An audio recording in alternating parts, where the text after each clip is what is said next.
Now, just to close out this kind of setting of where we currently are, we've got here our price performance since the prior cycle all-time high. Just a nice way to orient ourselves. Of course, the future is not any indication, but just trying to establish where we are. If we look at it now, if you've been following this channel for a while, you'll know that I generally say that the all-time high was actually April 2021.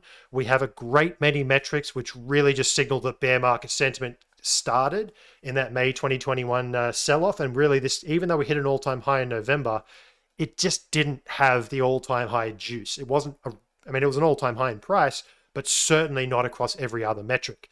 So we're actually going to consider the sentiment. That's really, to me, it's all about sentiment and psychology. And if we just take that as the all-time high, you can see we're actually in good company. Our previous two cycles, the 2015-16 and the 2019 recovery, 19-20, both of them were down at this current point. I think it's 840 days since the all-time high. They were 64 and 63% below the all-time high. We are currently 54. So we're actually faring just that little bit better. And if you actually compare those, the all-time lows were 80, or the cycle lows were 85% drawdowns in the previous cycles, and we got down to a 75. So we're about 10% better off than previous cycles, right? What does that mean? Well, not really that much.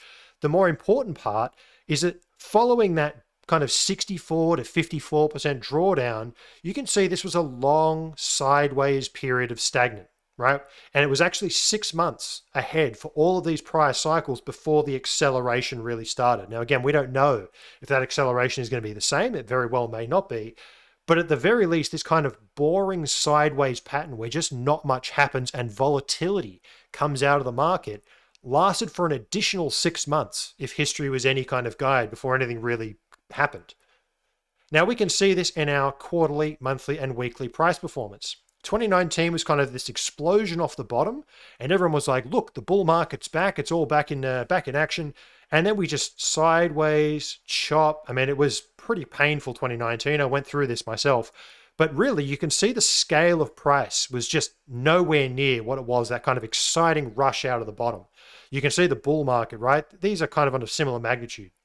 So 2023 opened with a bang, but it really has gone to sleep. So if we just put all of these things in context, our pricing models, our previous cycles, our price performance, all of these things are really describing this kind of end of bear market hangover apathy.